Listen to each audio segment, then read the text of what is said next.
Olá, pessoal, tudo bem com vocês?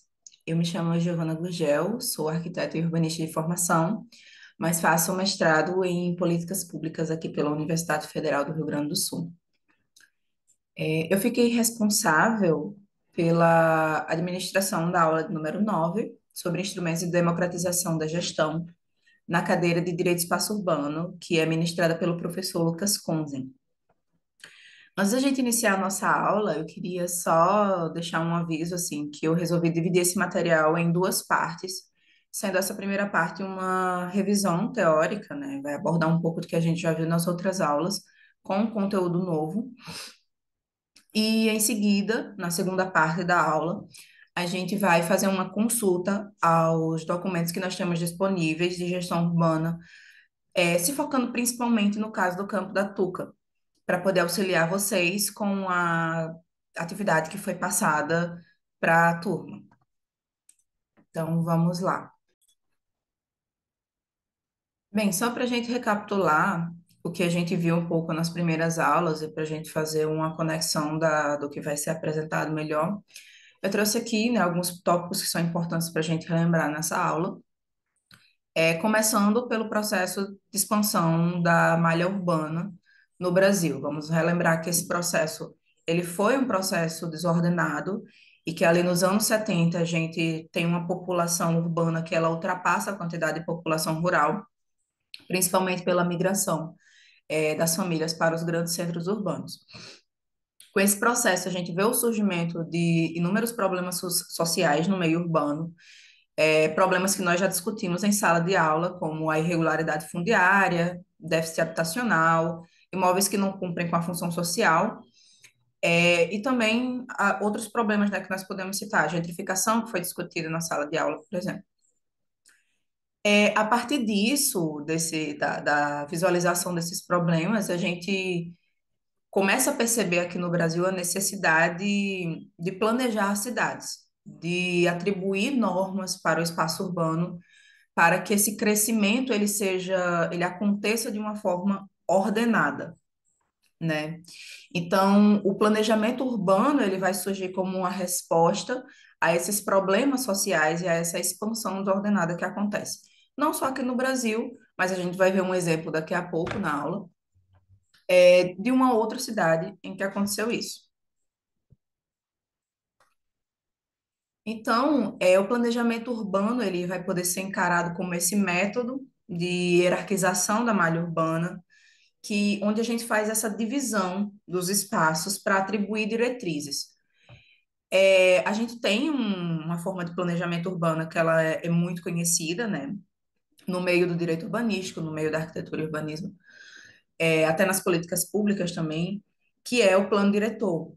O plano diretor, ele é uma forma de planejamento urbano e a gente vai ver daqui a pouquinho sobre plano diretor participativo, que é a construção desse plano com a sociedade.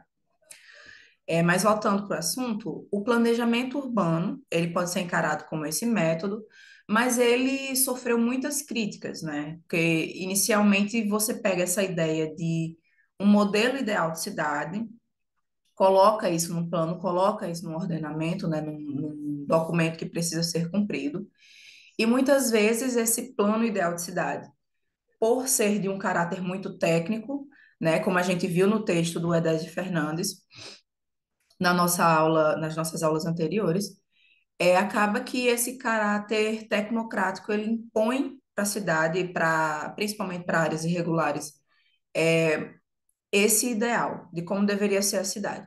E o problema disso é que muitas vezes é um padrão desconexo com o que a gente encontra na realidade, com os problemas que a gente vê na realidade. Porque, como a gente já sabe, a realidade do meio urbano ela é muito mais complexa, né, muito mais intrincada e perpassada por outras coisas que apenas as normas jurídicas que nós vimos nas leis, nos planos e por aí vai. Bem, então eu trouxe aqui para gente um exemplo de um planejamento que foi feito unicamente pensando nesse modelo de cidade ideal. né, que seria esse caso de Paris, foi feito pelo ministro francês Haussmann entre 52 e os anos 70. Na imagem, né, no mapazinho que a gente está conseguindo ver aqui, a gente vê nessas linhas mais fininhas, na parte do fundo, né, no fundo do mapa, o que seriam as casas originais e o traçado original de Paris. Nós temos várias casas que passam por essa nova avenida que foi desenhada. Então, o que o Haussmann fez? A partir de determinações que ele julgou que seria o melhor e o ideal para a cidade, ele impôs um novo ordenamento na cidade de Paris e isso foi executado. A Paris que nós conhecemos hoje, ela passou por um processo de planejamento urbano super radical que apagou boa parte da malha urbana e redesenhou novos trajetos. Então, a gente consegue ver aí na imagem, por exemplo, o apagamento de uma grande parte da cidade, né, para ser passada essa Avenue de l'Opéra, né? Trazendo para um exemplo um pouco mais próximo da gente, que é até um dos casos que a gente está vendo assim no Observatório da Regularização Fundiária, é o caso da Vila Ecológica. A gente está estudando esse caso. E por que eu quis trazer a Vila Ecológica aqui? A Vila Ecológica, ela tem esse traçado urbano que é bem específico dela, ela tem essas subdivisões que acontecem conforme as casas vão se construindo. Então, a gente consegue ver, quando a gente olha para esse traçado urbano da Vila Ecológica, que não existe um padrão, não existe um padrão na malha urbana, não existe um padrão construtivo entre as casas, não existe um padrão para espaçamento de ruas ou espaçamento de calçadas. E vamos imaginar o que aconteceria se nós criássemos aqui em Porto Alegre um plano diretor que apenas focasse em fazer a regularização dessa área da Vila Ecológica com esse pensamento do modelo de cidade ideal. Então, a gente conseguiria, por exemplo, determinar que as ruas fossem completamente retas, seguindo um espaçamento mínimo que a gente tem de 20 metros por pavimento. Só que quando a gente aplica isso na realidade, o que a gente vê é o que está demonstrado nos mapas. Essa atitude de estabelecer uma norma para essa região que apenas alargasse o tamanho das ruas e tornasse elas retas, iria prejudicar a vida de inúmeras pessoas. Quando a gente fez a visita à Vila Ecológica, nós vimos que muitas casas elas invadem também, ou elas crescem para cima do pavimento, né, da malha urbana.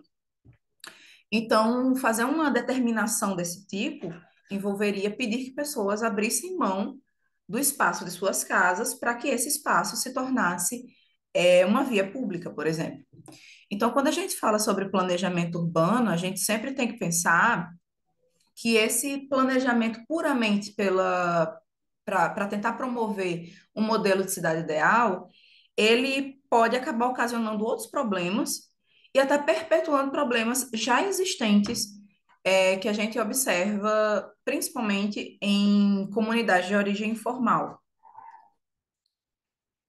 Então, infelizmente, é muito comum da gente ver também a existência, a criação de políticas que elas não são adequadas ao contexto urbano que a gente vivencia.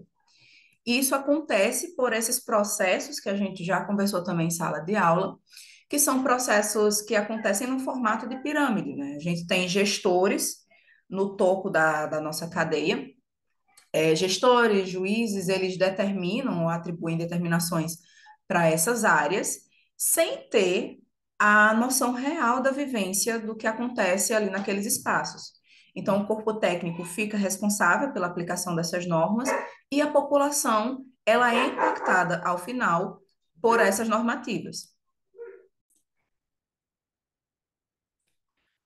Diante disso, é válido a gente se perguntar de que forma a gente poderia lidar com o planejamento urbano ou construir esse planejamento de modo a reduzir, né, os impactos nessa população-alvo, tentando ainda levar para elas todos os benefícios que são encontrados na dita cidade formal. Então, de que forma a gente, como planejadores, gestores, juristas, podemos pensar no planejamento urbano, de uma forma integrada com as necessidades da população?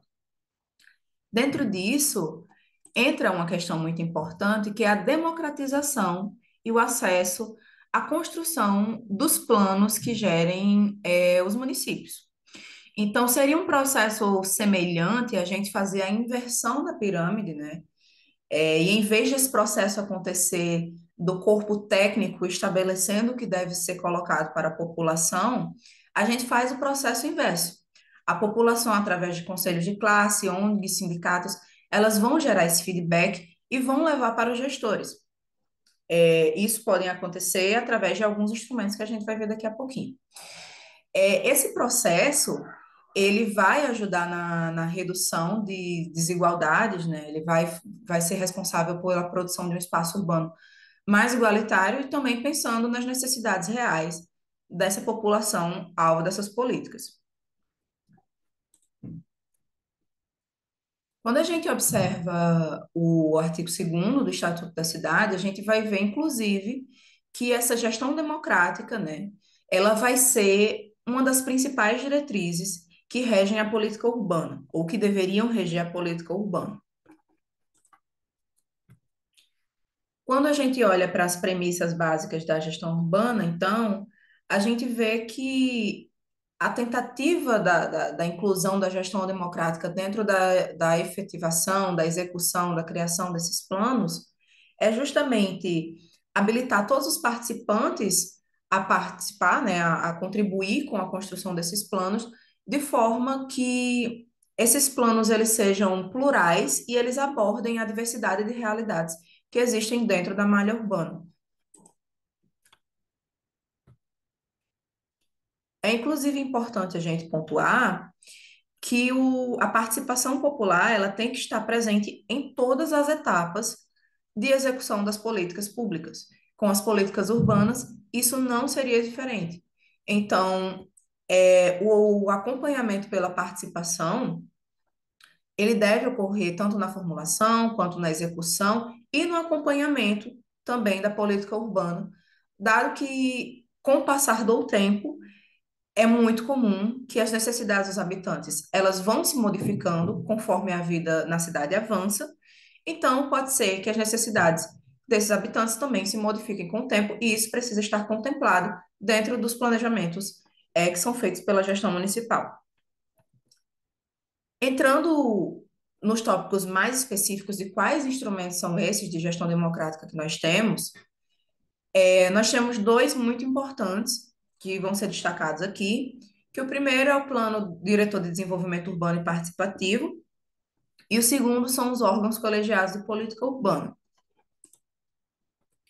Quando a gente fala sobre o plano diretor, ele é um instrumento básico de política urbana, como eu coloquei, ele é de competência municipal, então o município ele vai ser responsável por esse ordenamento urbano. E aí o executivo, ele vai criar o plano diretor em conexão, né? Ele deve estar conectado também com outros planos, como, por exemplo, ao plano plurianual, que vai estabelecer as principais diretrizes orçamentárias, vamos dizer assim, as principais prioridades do governo, em relação a gastos naquele ano.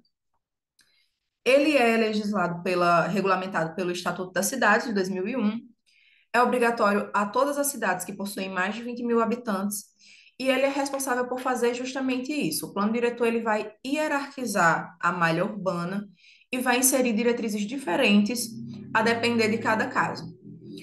Quando a gente passar para a segunda parte do vídeo, que a gente vai fazer um olhar um pouco mais profundo para a regulação do campo da Tuca, a gente vai ver que existem divisões, que a gente também já viu aqui nas nossas aulas, com o professor Conzen, sobre o espaço urbano. Então, vai ter uma divisão entre zonas interurbanas, subzonas, e a gente vai ver isso direitinho daqui a pouco.